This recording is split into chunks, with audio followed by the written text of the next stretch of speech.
در ادامه تلاش‌ها برای ارتقای ظرفیت‌های فنی فوتبال در ولایت جوزجان روز جمعه 4 میزان 1404 تعداد 24 تن از مربیان فوتبال این ولایت موفق به دریافت لیسانس مربیگری سطح دی شدند. این برنامه در دفتر فدراسیون فوتبال جوزجان برگزار گردید و اسناد رسمی که از کابل انتقال یافته بود به مربیان اهدا شد.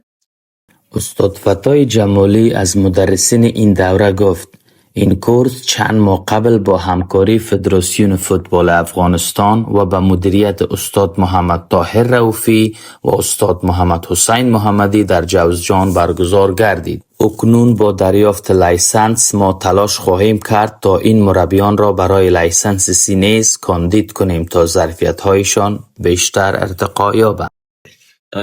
به نام یاد خدا. بسم الله الرحمن الرحیم. امروز یک روز نخست است بر ولایت جوزجان، برای فدراسیون فوتبال ولایت جوزجان.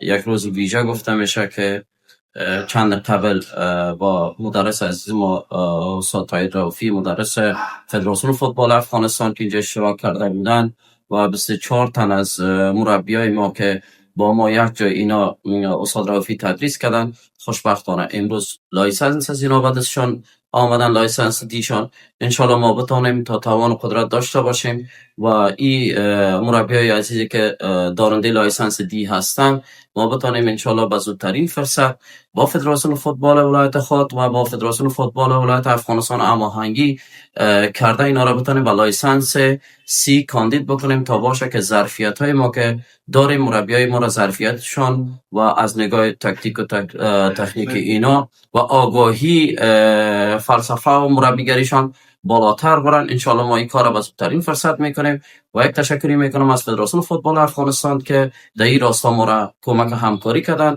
و تشکری خاص از فدراسیون فوتبال ولایت خود که با هماهنگی این کورس برگزار کردیم. خوشبختانه امروز لایسنس های از نو به دستشان رسید و تشکری میکنیم از تمام مربیایی که در این کورس اشتراک کرده بودند. جهان سپاس. همچنین یکی از مربیان اشتراک کننده ضمن ابراز خوشی از فدراسیون فوتبال افغانستان و اساتید یاد شده ابراز سپاس و قدردانی نمود.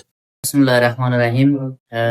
امروز روزی است که ما اسنادای لیسانس دی خود از فدراسیون فوتبال ولایت جوزجان به دست آوردیم.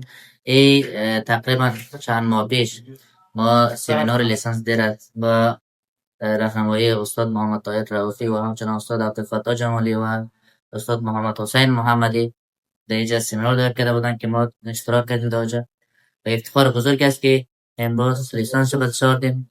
در کل یک لیسانس یک معتبر اسنادی است که در ارتباط با کوچ یا مربیگری اجازه از را داریم از بعد به شکل مسلکی تیم‌های خود آماده کرده و در عرصه فوتبال ولایت جوزجان تقدیم کنیم. انشالله که تیم‌های ما، لیگ‌های ما از روی آموزش‌هایی که مربی از دیده خوبتر و بیشتر و رونق‌تر بگیره. لیسانس دی نخستین گام در مسیر حرفه‌ای‌گری مربیان بوده و دریافت آن می‌تواند نقش مهمی در رشد فوتبال و تربیت نسل آینده فوتبالیست‌ها در جوزجان ایفا کند.